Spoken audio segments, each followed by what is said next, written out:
My name is Ann Glasgow. I am an educator with Roberson Museum and Science Center. Oh, hello. And just so you guys know, I'm actually going to have you all shut off your video. Let me see if I can do that.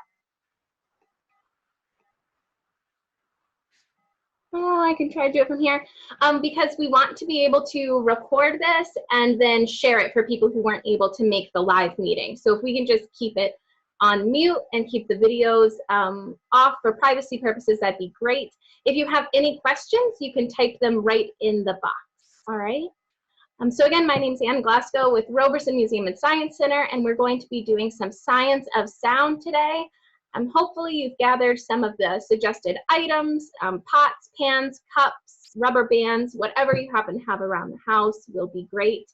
And I'm going to go ahead and share my screen, and we're going to see if we can all collaborate on this presentation here. All right, so hopefully we can see this. I want to make sure that I can see my chat box. Okay, and let's practice. On your Zoom screen, you should see an annotate button when I'm sharing.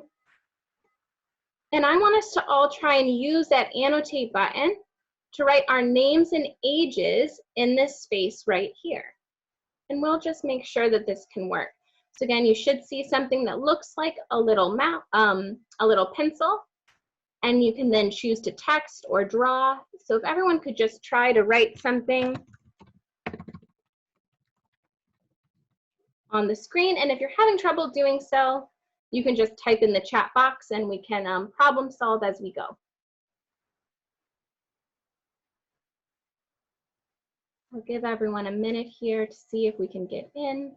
Okay, so what we're going to have you guys do, and if anybody is on the call, is just close your eyes and listen and write or type what you hear. Again, if you want to use the chat box rather than the annotate, that's fine. I hear some birds outside because it's such a nice day out. I hear an air filter. I hear my computer working hard. So just close your eyes, think about what you're hearing for a few seconds here.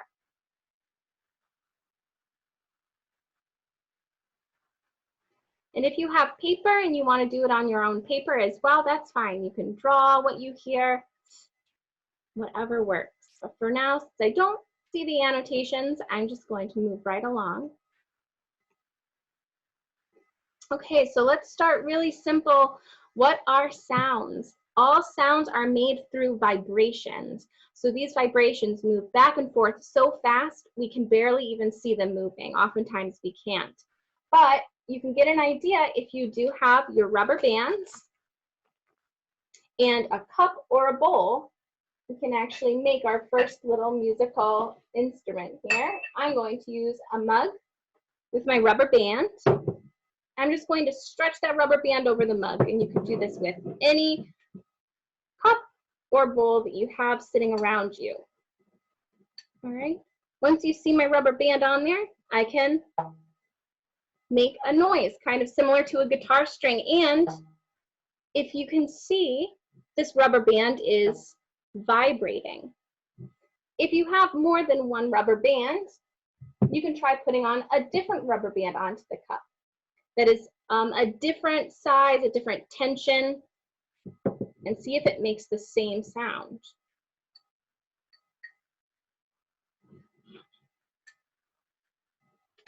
Whoop, mine popped off. Let's try that again.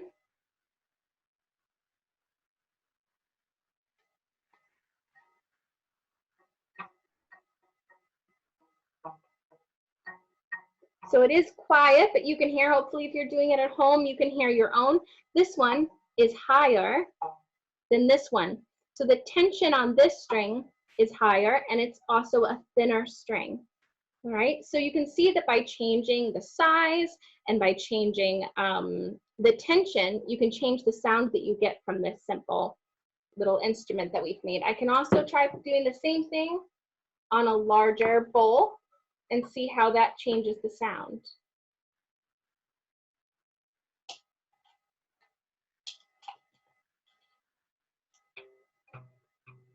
So again, this one is much lower. that is altered by the shape of the bowl, by the tension of the string, by the thickness of the string, and also by the material that the bowl is. So if you have rubber bands, if you have cups and bowls, definitely try different rubber bands on different dishes and see how that affects it. Okay.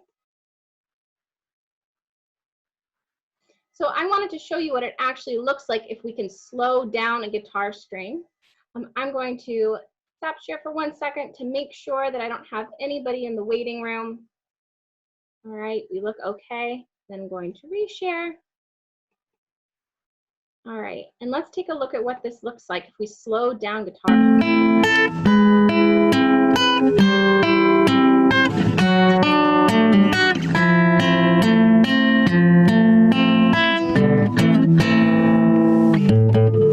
So you can see this is the motion of the strings if we were able to actually slow it down, and you can really see those vibrations, and you can see the difference between the thinner and the thicker.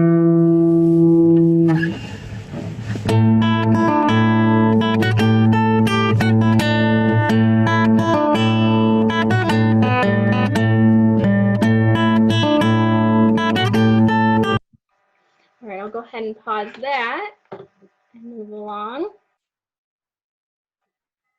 Okay, so then we have the question, how does the sound actually travel if we know that it's made by these vibrations? How does the vibration from my rubber band actually get to me, especially if I can't see it? How am I recognizing that sound? So even though our eyes don't necessarily recognize the vibrations, that is what our ear is for. And they have a very special mechanism. I have another short clip to help describe this for us.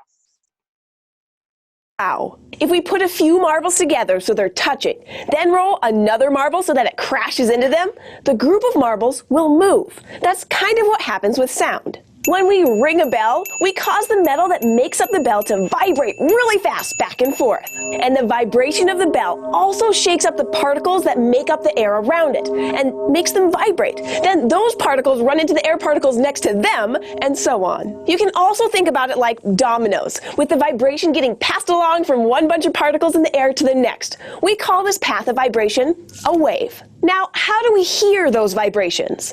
If we could look deep inside our ears, we'd see a special little part that kind of looks like the top of a drum. When sound waves make it all the way to and into our ears, they make this part of our ear vibrate. The vibrations keep going, moving even deeper into our ear until they finally get to the spot that sends a message to our brain. And that message says, "Hey, we're hearing something!" Now, who's ready to make some vibrations? All right. So that is again how the sounds work. These vibrations are pushing the particles, and then our ears have very special mechanisms that can actually recognize those vibrations throughout the waves that are sent in the air. All right, so we'll have to see if the annotation in the chat box isn't working. I'll kind of do my own on here, and you guys hopefully can follow along at home. Again, I'm just going to double check our waiting room, and that's probably the last time I will check for the session. All right, and I'll go ahead and share my screen again. All right, perfect. So the first thing I wanted to test was the pots and the pans. So what I want us to do is actually try to think of good describing words for these sounds. There's a lot of different ways that you can describe sounds, and that's part of the fun and a way that we can get creative with it.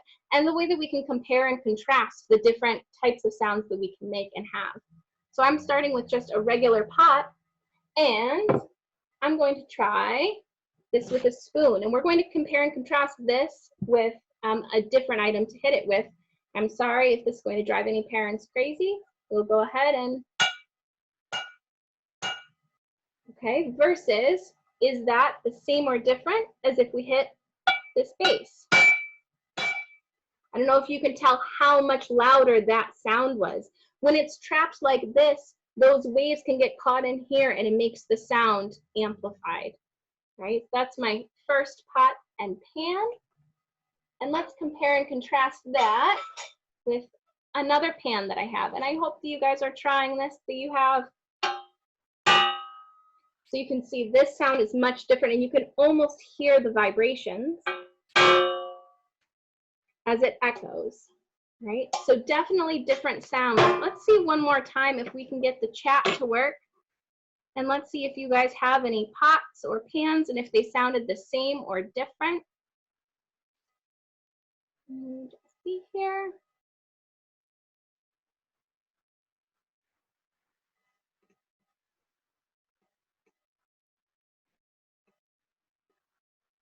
All right, well, the metal to metal is going to sound one way. If we were to try with a wood ruler, what do we think? You can make your own hypothesis. Is it going to be louder?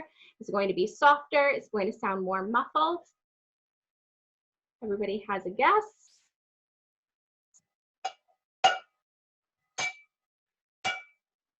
So it's much quieter and it can resonate much less. Okay, this kind of dampens the sound as opposed to the metal on the metal. And probably the same thing we have here. Definitely a much different noise there. All right, move forward. All right, so cups and jars. If you happen to have cups that are all the same size, like you bought them in a pack, you can do something really cool and actually make your own little instrument.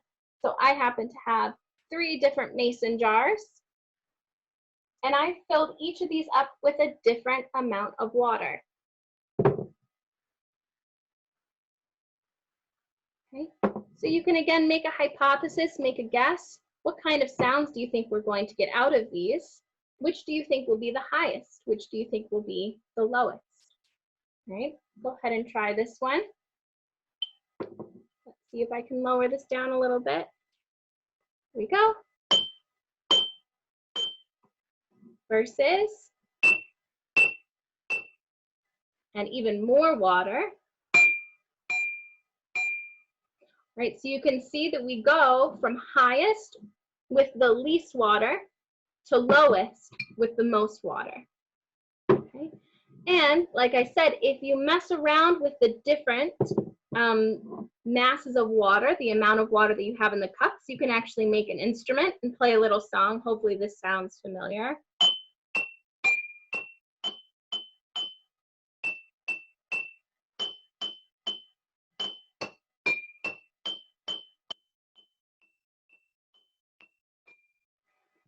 Okay, so you can do this with any kind of glass cup that you have that's going to make a noise when you hit it.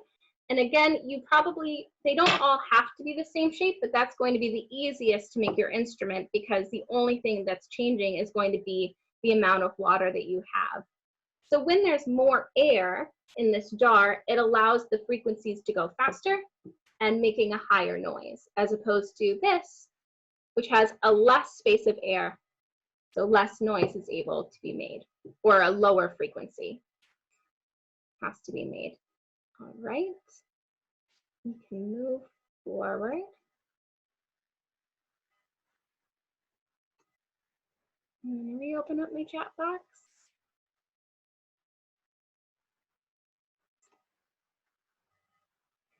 Okay, so now I want you guys to play around with some sounds. What sounds can we make just with our own bodies, with ourselves, right? One that I think of, and if anybody wants to share, you can go ahead and type it in the chat box, or of course write it on the screen.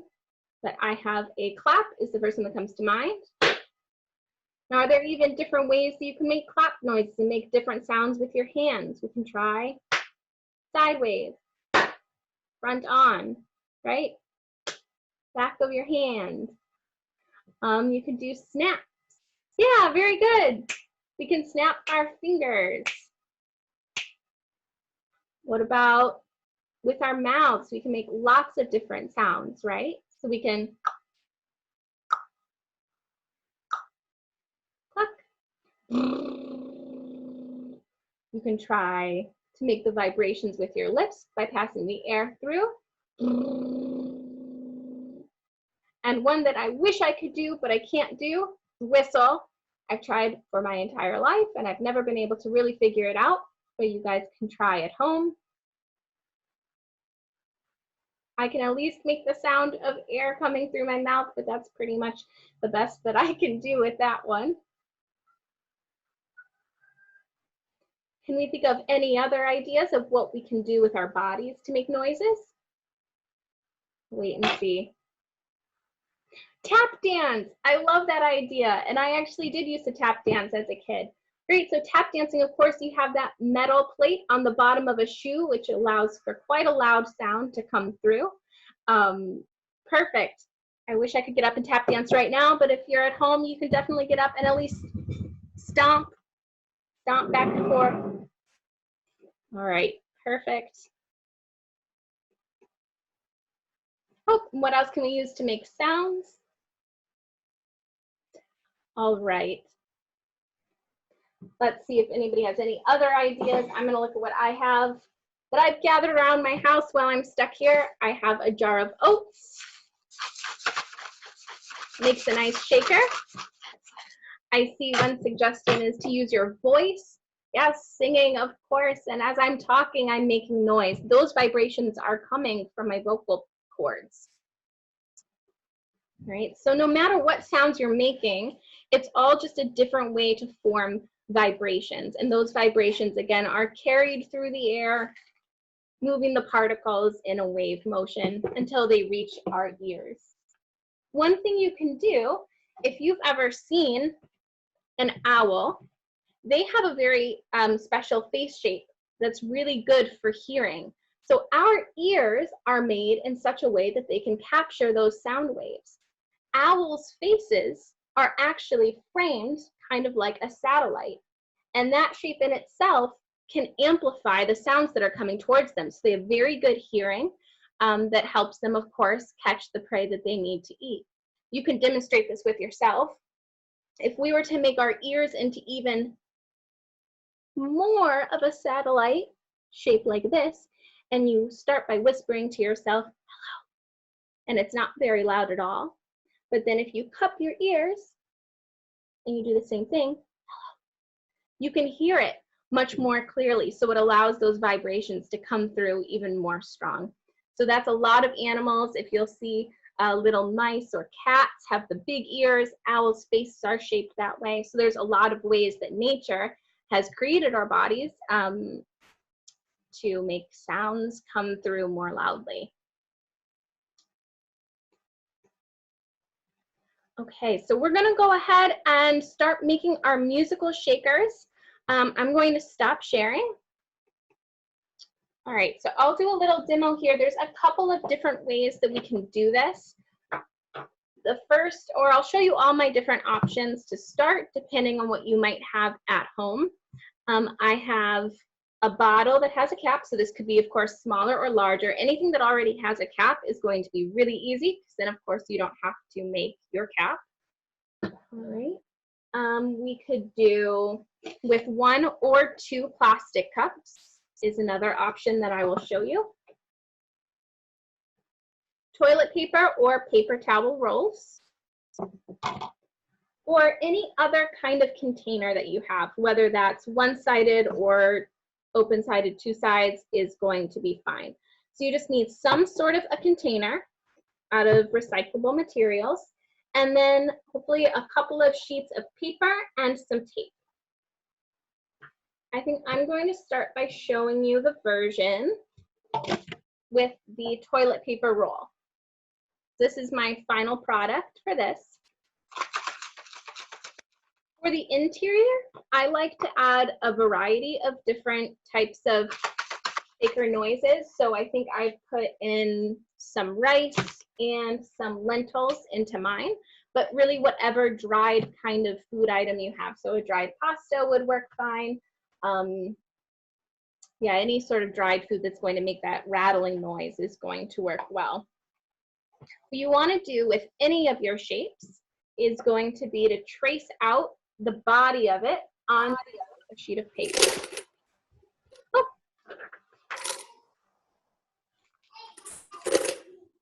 Let's see. All right, so I'm going to take this, and a good way to measure out how much you're going to need is to make a little mark Let us need more. I'm going to go ahead and mute your mic. Let's see. Okay. So you can make a mark on the inside, and then you start that mark up at the top of your page, and then you can roll your paper roll down until that mark hits your page again, and then you know, let me see. So now my mark's hit, so this is where I can cut to make sure that I'm going to have the right length to go around the entire circumference of my paper towel roll. And then of course measure it out to here. So I'm going to make a mark here, do that down here. And then I'm also going to do my roll trick. I'm going to put this down a little bit. So then I'm rolling. Actually, that didn't help, so I'm going to keep it up here. All right, so if you're using a toilet paper roll, this is about the size of a rectangle that you want to cut out, okay? So when we cut that out, you can go ahead and decorate it. And I would suggest doing this part before you attach it to your toilet paper roll or before you attach it to your cups, because of course it's much easier to draw and decorate when it's on a flat surface as opposed to whenever you've actually already rolled it up around whatever you're using for the body. I'm going to go ahead and cut this.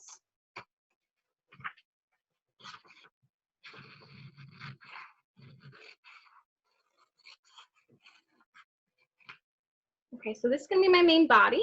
If you're following along, you can go ahead and color this. And I'm going to show how to make the tops and the bottoms. So again, we're going to take whatever your body is, and you can trace. I'm going to trace this actually a little bit outside of how wide it normally would be. So I'm going to make a circle wider than what this circle's diameter is. And then I'm going to make 4 notches. So I'll go ahead and show you that. What I mean by that.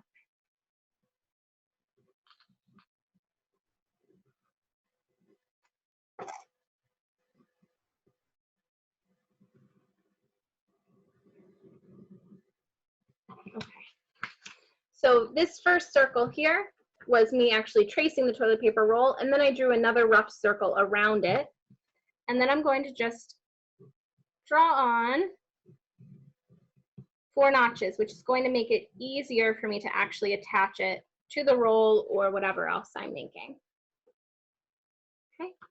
Now, to make this easier on myself, because for my toilet paper roll, I need a top and a bottom, I'm going to just fold over my sheet of paper so that I only have to do my cutting once.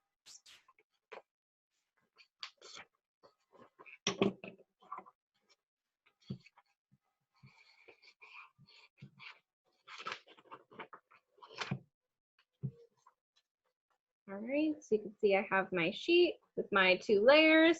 I'm just going to go ahead and cut around what I've traced.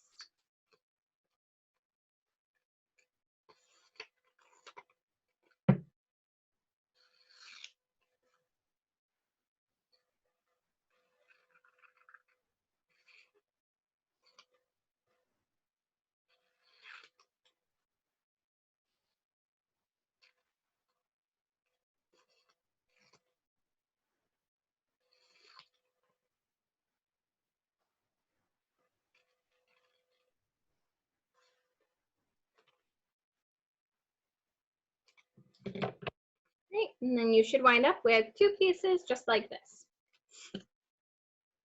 Then the first one, actually I think I'm going to attach my top and my bottom before I do the whole body. Hopefully again you can decorate these to look as colorful as you'd like. But if you've made those 4 notches, you can just fold them each over towards the center.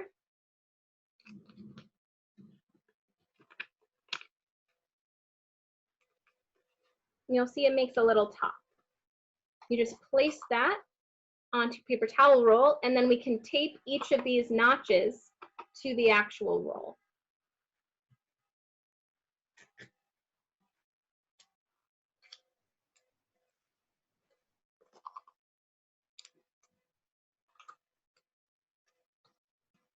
I'm just going to do one notch at a time here.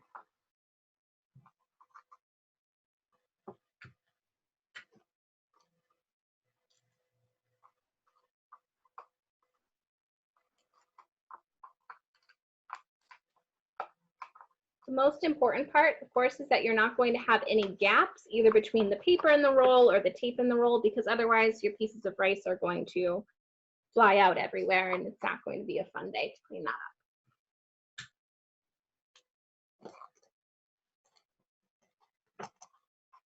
So again, just going around. And if your last one is a little off like mine is, no big deal. You just kind of take it down, fold it, and tape over it, and it should work just fine. Especially since we're going to take the body piece of paper and wrap it around, you'll kind of hide all of this messiness. So now I'm going to just take, like I said, we don't want there to be any gaps. So anywhere that I see that there might be a little hole, I'm just going to add another piece of tape.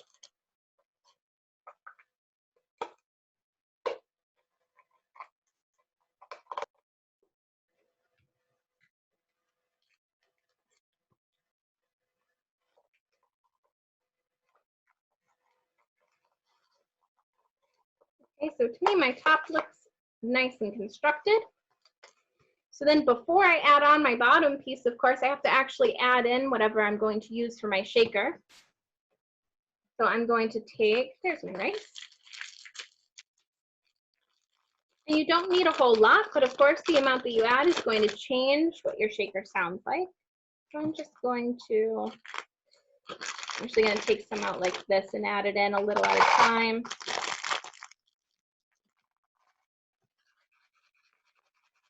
Well, and I might just leave this one with only rice. But again, whatever you want to add in there, totally fine. Okay, so now this is the part where you have to be careful. If I was to tip this over, it would not be good. So we're just going to carefully do the same thing with our bottom piece, just making sure that we don't flip it over in the meantime.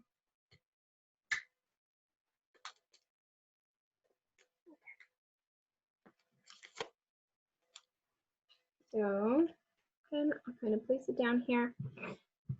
So it helps if you just set it down, fold it over, and then get that piece of tape on there.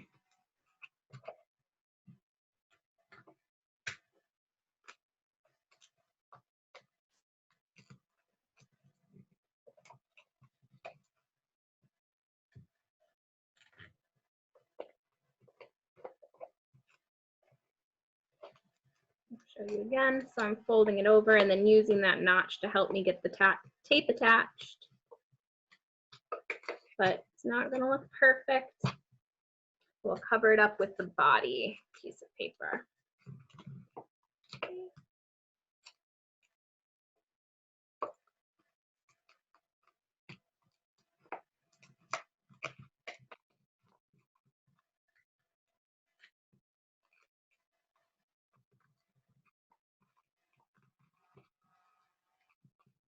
And again, I'm just reinforcing now, making sure none of my rice pieces are going to go flying.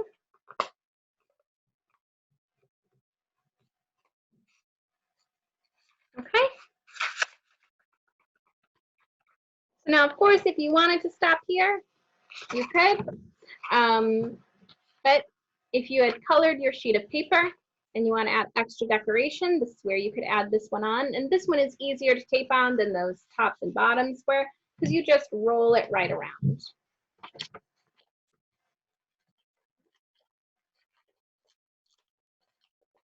Of course, I didn't decorate mine. It's going to look kind of boring, but I'll show you my example again that I had done earlier.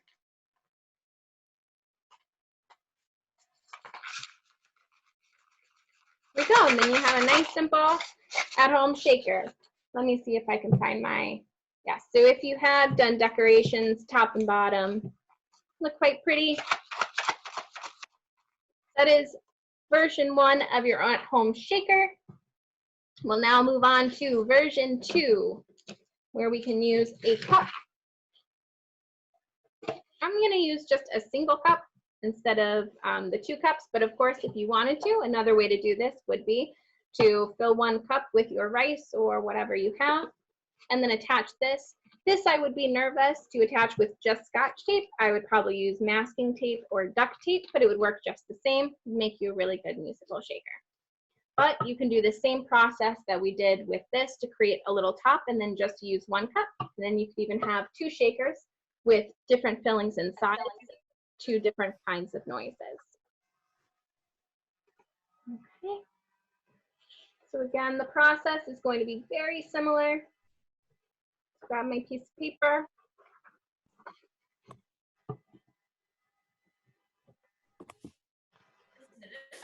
We can just, oops, and I'm just going to keep it, there we go, that mute button. All right, so you just want to trace the bottom of your cup and make it a little bit wider than our actual cup is. No more tape. We're not doing any more. No. Okay, hold on 1 second. All right. So we can go around, again, wider than the actual diameter.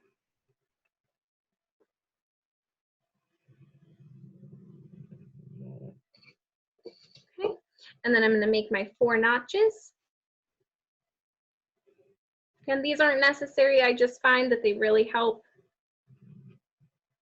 when it comes to trying to tape it on there.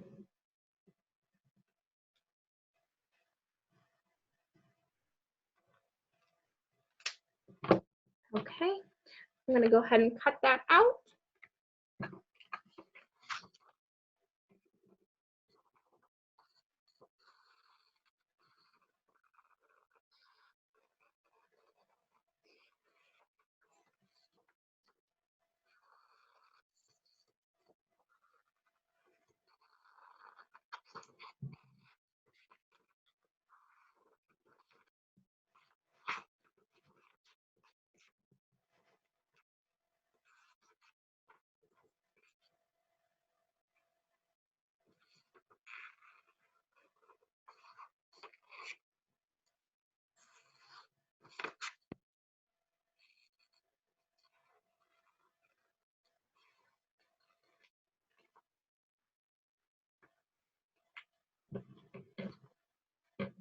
All right, so again, I have my top.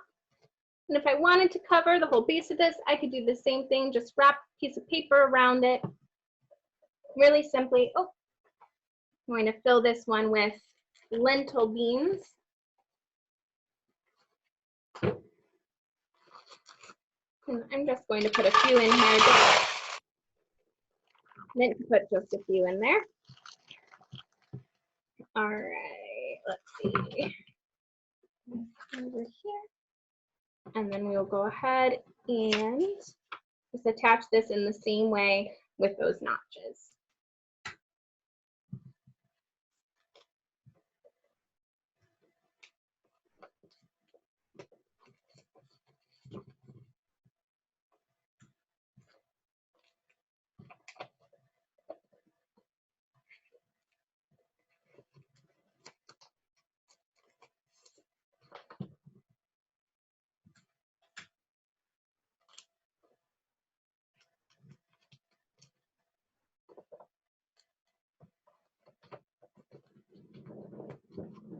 Okay.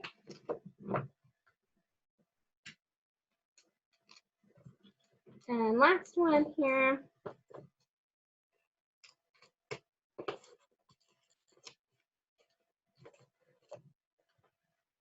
And then just like with any of them, you really have to make sure that these gaps are covered up.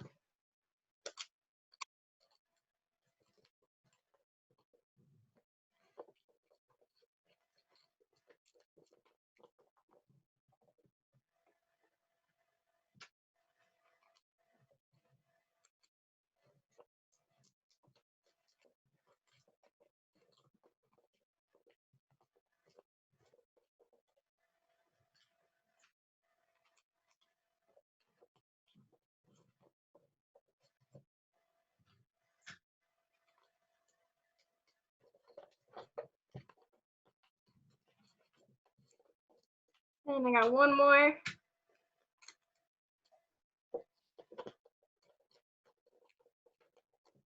right, and I think this version is done. So you can hear there's quite a big difference between the sounds of your shaker. So definitely play around with different types of bodies, different tops, different contents inside, and see all of the different kinds of musical instruments you can make. All right, so with that, we finished up a little quicker than I was anticipating, but if anybody has any questions, you can type them in the chat box. And otherwise, we will wait until next week. We are going to be doing coding with Scratch. So that's an online drag and drop coding platform, and we're going to be learning how to do some very basic basics of coding, learn how to do some very basic animation. So I'm excited for that. And if you do make a shaker, or if you watch this afterwards and you end up making a shaker, definitely post it to a Robertson page. Let us know that you participated and saw it, and I hope everybody stays well. So I will just wait a moment, and then we will. All right, I don't see any questions, so we're going to go ahead and leave the meeting. Thank you so much for joining us.